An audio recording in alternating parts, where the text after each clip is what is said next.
1. Charm pricing. The difference between a 3 and a 2 can be a 24% increase in sales, all for the cost of a single penny.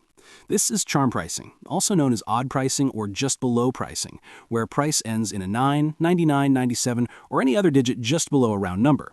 This works due to the left digit effect. Your brain reads numbers from left to right and registers the first digit before fully processing the rest. $2.99 is subconsciously encoded as being in the $2 range, feeling significantly cheaper than $3, even though the difference is minimal. You should use this tactic when selling value products, everyday retail items, or during the sale where you want to emphasize a bargain. The main pitfall is that it can cheapen the brand image, and some savvy high-end consumers find it annoying. To defend against it, train yourself to mentally round up immediately. $19.99 is $20, period. In summary, the power of the penny is that it changes the first number you see. 2. Prestige pricing. The wealthiest brands in the world intentionally leave money on the table, just to make a point. The opposite of charm pricing is prestige pricing or even pricing, where you use rounded numbers, typically ending in 00 cents, for example, $100.00. This works because round numbers signal quality, simplicity, and luxury. When a buyer sees $400.00, their brain does not have to perform the mental subtraction associated with a deal, suggesting a product's value is inherent and non-negotiable. This is most effective for luxury goods, high-end services, or premium brands where you want to communicate confidence in quality, not affordability.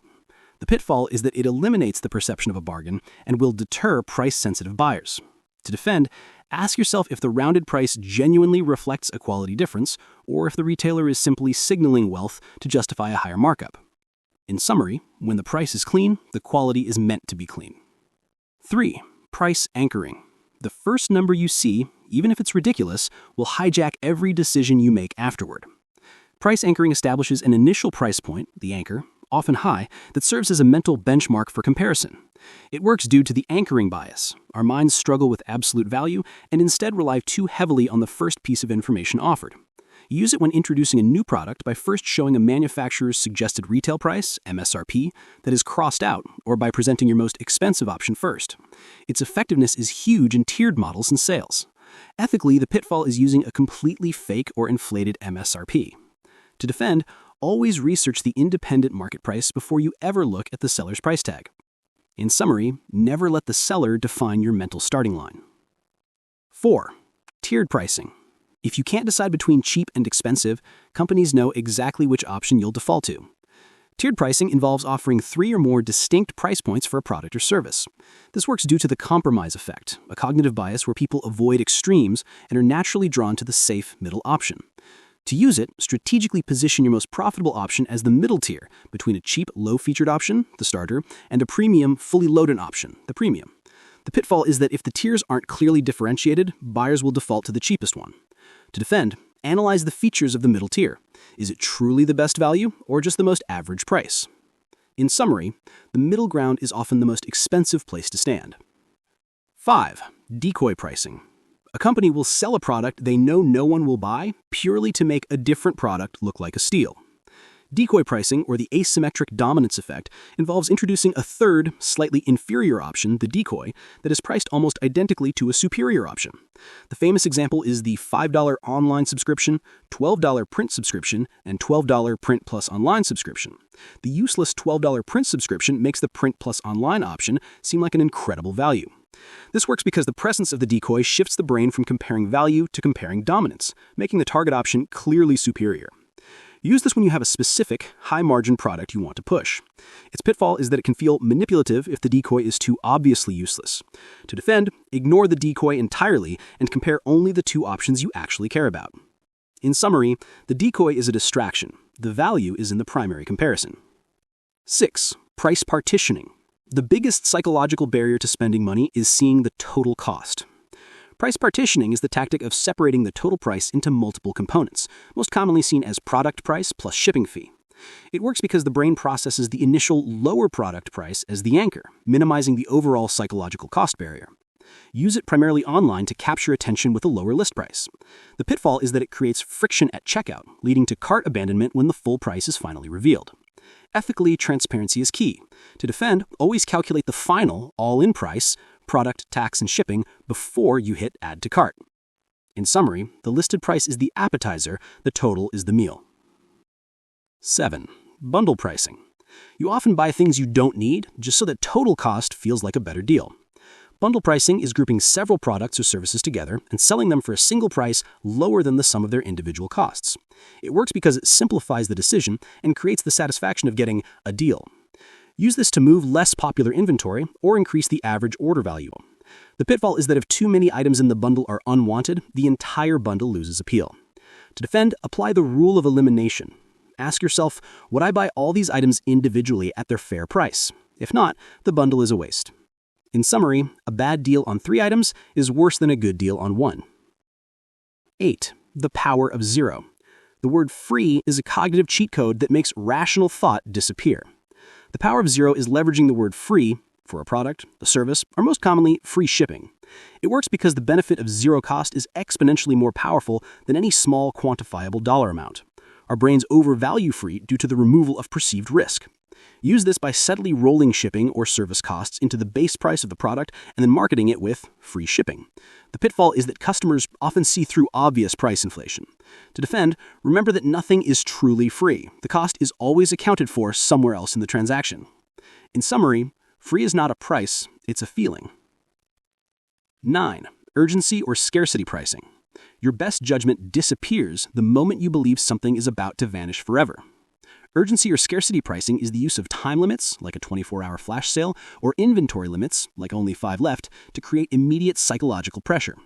It works due to the scarcity principle, which states that humans value things more when they are perceived to be less available. It's effective for clearing inventory or driving fast sales. Ethically, the pitfall is using fake countdown timers or false inventory counts. To defend, ask yourself, if this deal were offered tomorrow, would I still want it? If the answer is no, the urgency is manufactured. In summary, don't buy into the panic, buy into the value. 10. Price framing. What you stand to lose is 3 times more motivating than what you stand to gain. Price framing is how you present a cost or a discount, in terms of potential gains or avoided losses. It works because of loss aversion. The bias that dictates the pain of losing $1 is roughly twice as powerful as the pleasure of gaining $1. Use this by framing an annual subscription as don't lose $100 in monthly fees, rather than you save $100. The pitfall is that overly negative language can be off-putting. To defend, translate the message back to objective reality. A saving is a saving, regardless of the emotional wording. In summary, losses motivate purchases, gains only motivate desire. 10. Payment reframing. The trick to selling a $1,000 product is never to mention the number 1,000. Payment reframing is the psychological trick of presenting a large lump sum cost as a smaller, more digestible daily or monthly fee, for example, $33 a day, instead of $1,000 a month. This works because the pain of payment is reduced when the amount is small and linked to a familiar, non-threatening daily expense, like a cup of coffee. It's highly effective for selling large-ticket items like cars, software, or expensive courses. The pitfall is that it hides the true total cost, which can lead to buyer's remorse when the annual bill arrives. To defend, immediately multiply the daily cost by 365 to see the true annual commitment. In summary, minimize the moment of payment to maximize the total cost. 12. Small price font. Why is the number of cents always tiny compared to the dollars? Small price fonts, or visual de-emphasis, is the tactic of reducing the physical size or visibility of the less favorable parts of the price, especially the cents or the add-on fees. This works because visual size is subconsciously correlated with numerical magnitude. A physically smaller number feels like a numerically smaller amount. You often see this in restaurants where the price is listed in a small font right next to the item name, but no currency symbol is used. To use it, simply reduce the font size of the cents or move the price further away from the dollar amount. To defend, physically squint or lean in to force your brain to acknowledge the full size of the number. In summary, the size of the font is an optical illusion that biases your perception of the price. 13. Perceived precision. A price of $1,997.53 can actually feel more believable than $2,000.00. Perceived precision is the use of highly specific, non-rounded numbers like $2,789 instead of clean, round figures. This works because the specific number suggests that the price was rigorously calculated based on true costs, materials, and labor, rather than being an arbitrary markup. It implies the seller is honest. It's effective for B2B sales, consulting fees, and luxury items where justifying the cost is important. The pitfall is that for low-cost convenience items, a complex price is just annoying. To defend, remember that the complexity of a price does not equate to the accuracy of its value. In summary, specificity is a signal for honesty, not a guarantee of value. 14. Freemium and trial pricing. Once you own it, you'll pay almost anything not to give it back. Freemium and trial pricing gives the base product or a short-term trial for free. This works because it triggers the endowment effect, the powerful cognitive bias where we place a higher value on things we own or we perceive to own than things we merely might buy. The pain of loss, losing the free trial access, is greater than the pain of payment. Use this for subscription models, software, or memberships. The pitfall is that conversion rates from free to paid are often low. To defend, recognize the loss aversion being exploited. Remind yourself you are paying for future access, not just for the features you used during the trial. In summary, the trial is designed to create a relationship you'll pay to keep. 15. The rule of 100. The same discount can be presented in two ways, one of which feels twice as good.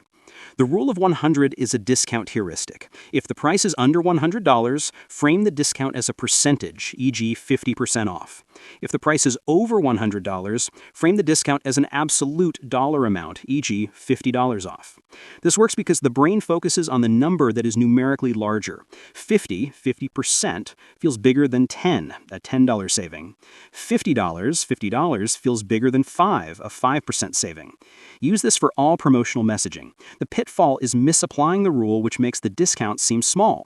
To defend, always calculate both the dollar and percentage discount and use the one that represents the truest value to you.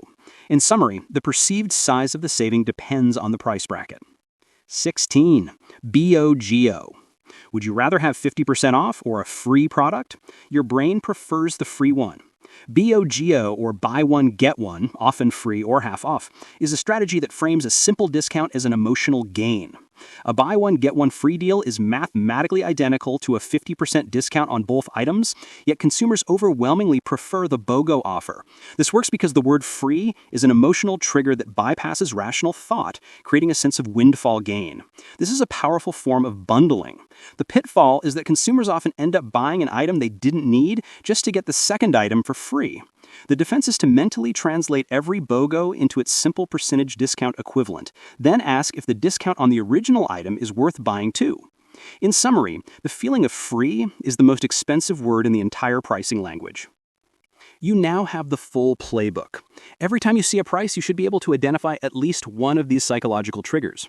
Which of these tricks do you think companies use the most against you? Let me know in the comments below. Thanks for watching.